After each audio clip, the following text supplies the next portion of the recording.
നമസ്കാരം മലയാളി വാർത്തയിലേക്ക് സ്വാഗതം. ഏറ്റവും അതിപ്രധാനമായ ഒരു വാർത്തയിലേക്കാണ് നമ്മൾ പോകുന്നത്. രാഹുൽ മാങ്കൂട്ടത്തിൽ MLA ഒളിവിലാണ്. ഒളിവിലിരുന്ന് കരുക്കൾ നീക്കുകയാണ് രാഹുൽ. ബലാത്സംഗ കേസിൽ നാളെ മുൻകൂർ ജാമ്യാപേക്ഷ പരിഗണിക്കാനിരിക്കെ പുതിയ ഹർജി സമർപ്പിച്ചിരിക്കുകയാണ് രാഹുൽ മാങ്കൂട്ടത്തിൽ. അതായത് ഇപ്പോൾ നിലവിൽ രാഹുൽ മാങ്കൂട്ടത്തിൽ തമിഴ്നാട്ടിൽ എന്ന സൂചനയുണ്ട്, കോയമ്പത്തൂരിൽ എന്ന സൂചനയുണ്ട്, ബാംഗ്ലൂരിൽ എന്ന സൂചനയുണ്ട്. എന്തായാലും എവിടെയാണെന്ന കാര്യത്തിൽ ഒരു വ്യക്തതയില്ല. രാഹുൽ കോയമ്പത്തൂരിലും പൊള്ളാച്ചിയിലും എത്തിച്ചേർന്നു എന്നതടക്കമുള്ള സൂചനകളൊക്കെ പുറത്തു വരുന്നുണ്ട്. പുതിയ ഫോണും സിം നമ്പറുമാണ് രാഹുൽ ഉപയോഗിക്കുന്നത്. വ്യാഴാഴ്ചയോടെ യുവതി മുഖ്യമന്ത്രിക്ക് പരാതി നൽകിയതിനു ശേഷം വൈകിട്ട് 5 മണിയോടെയാണ് രാഹുൽ MLA ഓഫീസിൽ നിന്ന് പോയത്. വ്യാഴം വെള്ളി ദിവസങ്ങളിൽ പൊള്ളാച്ചിയിലുണ്ടായിരുന്ന രാഹുൽ വെള്ളിയാഴ്ച വൈകുന്നേരം കോയമ്പത്തൂരിലേക്ക് പോയതായാണ് ഈ പ്രത്യേക അന്വേഷണ സംഘത്തിന് കിട്ടിയ വിവരം. പ്രത്യേക അന്വേഷണ സംഘങ്ങൾ കോയമ്പത്തൂരിലും പൊള്ളാച്ചിയിലും പരിശോധന നടത്തിയിരുന്നു. തമിഴ്നാട്ടിൽ ഇപ്പോഴും SIT സംഘം പ്രതിനിധികളുണ്ട്. എന്തായാലും പുതിയ ഹർജി സമർപ്പിച്ചിരിക്കുന്നു. അടച്ചിട്ട കോടതി മുറിയിൽ മുൻകൂർ ജാമ്യ ഹർജി പരിഗണിക്കണമെന്ന ആവശ്യമാണ് രാഹുൽ മാങ്കൂട്ടത്തിൽ ഇപ്പോൾ മുന്നോട്ട് വെച്ചിരിക്കുന്നത്. തിരുവനന്തപുരം സെഷൻസ് കോടതിയിലാണ് പുതിയ ഹർജി രാഹുൽ മാങ്കൂട്ടത്തിൽ നൽകിയത്. ഇതിനിടെ പാലക്കാട് തുടരുന്ന SIT സംഘം വീണ്ടും രാഹുലിന്റെ ഫ്ളാറ്റിലെത്തിയിരുന്നു. ഫ്ളാറ്റിലെ കെയർടേക്കറുടെ മൊഴി രേഖപ്പെടുത്തി. CCTV ദൃശ്യങ്ങൾ കെയർടേക്കറെ സ്വാധീനിച്ച് രാഹുലും സംഘവും നശിപ്പിച്ചെന്ന നിഗമനത്തിലായിരുന്നു പ്രത്യേക അന്വേഷണ സംഘമായിരുന്നത്. ഇക്കാര്യത്തിലും ഒരു വ്യക്തത തേടേണ്ടതായിട്ടുണ്ട്. അതിനുവേണ്ടി കെയർടേക്കറുടെ അടക്കം മൊഴിയെടുത്തത്.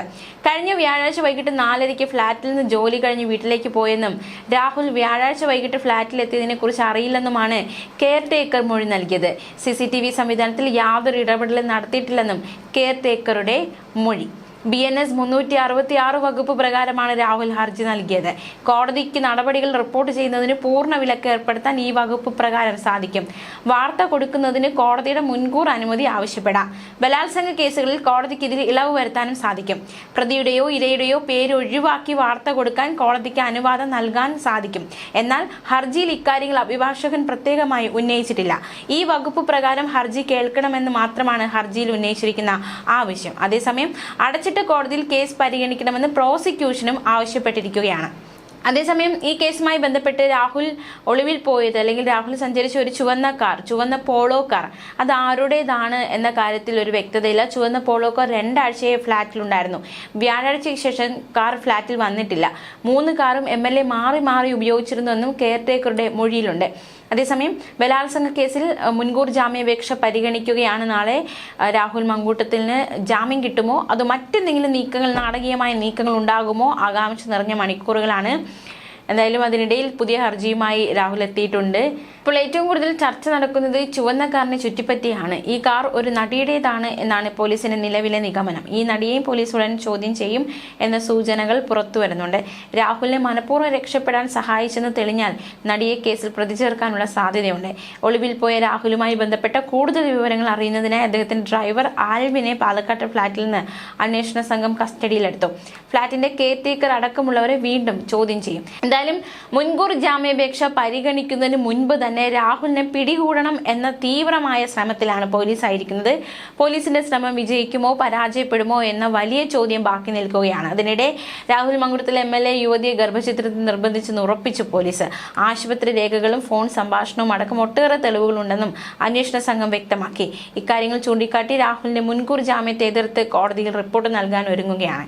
എന്തായാലും മുൻകൂർ ജാമ്യാപേക്ഷ തിരുവനന്തപുരം ജില്ലാ സെഷൻസ് കോടതി പരിഗണിക്കുകയാണ്. യുവതി വിവാഹിതയാണെന്ന് അറിഞ്ഞുകൊണ്ടാണ് രാഹുൽ അടുപ്പം തുടങ്ങിയതും ലൈംഗിക ബന്ധത്തിൽ ഏർപ്പെട്ടത്. യുവതിയുടെ സമ്മതമില്ലാതെ ദേഹോപദ്രവം ഏൽപ്പിച്ചുകൊണ്ട് പലതവണ ബലാത്സംഗം ചെയ്തു. യുവതിയെ ഉപദ്രവിച്ചതിന് ഫോട്ടോകളടക്കം തെളിവുണ്ട്. ഗർഭിണിയാകാൻ രാഹുൽ നിർബന്ധിച്ചു. അതിനുശേഷം ഗർഭചിത്രത്തിന് ഭീഷണിപ്പെടുത്തി. യുവതിയുടെ ജീവൻ പോലും അപകടത്തിലാകുന്ന തരത്തിലാണ് ഗർഭചിത്രം നടത്തിയതെന്ന് ഡോക്ടർമാർ മൊഴി നൽകിയിട്ടുണ്ടെന്നും റിപ്പോർട്ടിൽ വ്യക്തമാക്കുന്നു. രാഹുൽ ആസൂത്രിതമായി തെളിവ് നശിപ്പിക്കുന്ന ആളെന്നും ഒളിവിൽ പോയത് ഒട്ടേറെ തെളിവുകൾ നശിപ്പിച്ചിട്ടാണെന്നും കോടതി നൽകുന്ന റിപ്പോർട്ടിൽ ചൂണ്ടിക്കാണിക്കുന്നുണ്ട്. എന്തായാലും ഗർഭചിത്രം നിർബന്ധിച്ചെന്ന് ഉറപ്പിക്കുകയാണ് പോലീസ്. രേഖകളൊക്കെ ഉണ്ട് എന്ന് പോലീസ് വ്യക്തമാക്കുകയാണ്. അതേസമയം പോലീസ് ലുക്കൌട്ട് നോട്ടീസ് പുറപ്പെടുവിച്ചതിന് പിന്നാലെ ഒളിവിൽ തുടരുകയാണ് രാഹുൽ മാങ്കൂട്ടത്തിൽ. കേരളത്തിൽ നിന്ന് അയൽ സംസ്ഥാനത്തേക്ക് കടന്നിട്ടുണ്ടാകാമെന്ന അന്വേഷണ സംഘത്തിന്റെ നിലവിലെ നിഗമനം. എന്തായാലും നാളെയാണ് മുൻകൂർ ജാമ്യാപേക്ഷ പരിഗണിക്കുന്നത്. എത്തരത്തിലുള്ള നീക്കമാണ് നടക്കാൻ പോകുന്നത്? പോലീസ് പിടികൂടുമോ അതോ മറ്റെന്തെങ്കിലും സംഭവിക്കുമോ എന്നടക്കമുള്ള ചോദ്യങ്ങൾ ഉയരുകയാണ്. അതേസമയം ഈ ഒരു വിഷയവുമായി ബന്ധപ്പെട്ട് നേരത്തെ മലയാളി വാർത്തയോട് രാഷ്ട്രീയ നിരീക്ഷകൻ രാജേന്ദ്രൻ പന്തളം ചില കാര്യങ്ങൾ വ്യക്തമാക്കിയിരുന്നു. അതേസമയം അതിജീവിതയെ രാഹുൽ ഈശ്വർ അപമാനിച്ചിട്ടില്ലെന്ന് ആവർത്തിച്ച് ഭാര്യ ദീപ രാഹുൽ ഈശ്വർ. സ്റ്റേഷനിൽ ഹാജരാകാൻ രാഹുലിന് നോട്ടീസ് കിട്ടിയിരുന്നില്ലെന്നും പറഞ്ഞ വാക്കുകൾ പലരും പല രീതിയിൽ വ്യാഖ്യാനിക്കുകയായിരുന്നുവെന്നും ദീപ പറഞ്ഞു. റിമാൻഡ് ചെയ്തപ്പോൾ ജയിലിനുള്ളിൽ നിരാഹാര സമരം ഇരിക്കുമെന്ന് രാഹുൽ ഈശ്വർ പറഞ്ഞിരുന്നു. അങ്ങനെ തന്നെ മുന്നോട്ട് പോകാനാണ് തീരുമാനമെന്നും അവർ മാധ്യമങ്ങളോട് വ്യക്തമാക്കി. പോലീസ് വീട്ടിൽ വന്നപ്പോൾ നോട്ടീസ് തന്നിരുന്നില്ല. എന്നാൽ നോട്ടീസ് തന്നിട്ടും കൈപ്പറ്റാൻ വിസമ്മതിച്ചതായാണ് പോലീസ് കോടതിയിൽ പറഞ്ഞത്. എല്ലാ കാര്യങ്ങളും കള്ളമാണ്. തുടർ നടപടികളിലേക്ക് കടക്കാനാണ് നിലവിലെ തീരുമാനമെന്നും ദീപ വ്യക്തമാക്കി. സൈബർ അധിക്ഷേപ കേസിൽ രാഹുൽ ഈശ്വർ ഇന്ന് തിരുവനന്തപുരം ജില്ലാ കോടതിയിൽ അപ്പീൽ നൽകും. ഇന്നലെ രാഹുലിന്റെ ജാമ്യാപേക്ഷ തിരുവനന്തപുരം ACJM കോടതി തള്ളിയിരുന്നു. 14 ദിവസത്തേക്കാണ് രാഹുൽ ഈശ്വറിനെ റിമാൻഡ് ചെയ്തത്. അന്വേഷണം നടക്കുമ്പോൾ ഇത്തരം പോസ്റ്റുകൾ ഇട്ടത് ചെറുതായി കാണാനാകില്ലെന്ന് ചൂണ്ടിക്കാട്ടിയാണ് തിരുവനന്തപുരം ACJM കോടതി രാഹുലിന്റെ ജാമ്യാപേക്ഷ തള്ളിയത്. അതേസമയം രാഹുൽ മങ്കുട്ടത്തിൽ ഒളിവിൽ പോയതുമായി ബന്ധപ്പെട്ട് യുവനടിയെ ചോദ്യം ചെയ്യുമെന്ന റിപ്പോർട്ടുകളും പുറത്തു വരുന്നുണ്ട്. രാഹുൽ മുങ്ങിയത് ചുവന്ന നിറത്തിലുള്ള ഫോക്സ് വാഗൺ പോളോ കാറിലാണെന്ന് നേരത്തെ റിപ്പോർട്ടുണ്ടായിരുന്നു. ഈ ഒരു അടിസ്ഥാനത്തിലാണ് നടിയെ ചോദ്യം ചെയ്യുക. അത് അത്തരത്തിൽ ചോദ്യം ചെയ്യൽ ഉണ്ടാകുമോ എന്നതടക്കമുള്ള ചോദ്യങ്ങൾ നിലവിൽ ഉയരുകയാണ്. അതേസമയം ഈ ഒരു കേസുമായി ബന്ധപ്പെട്ട് രാഹുൽ ഈശ്വർ ജയിലിൽ നിരാഹാരത്തിലാണ്.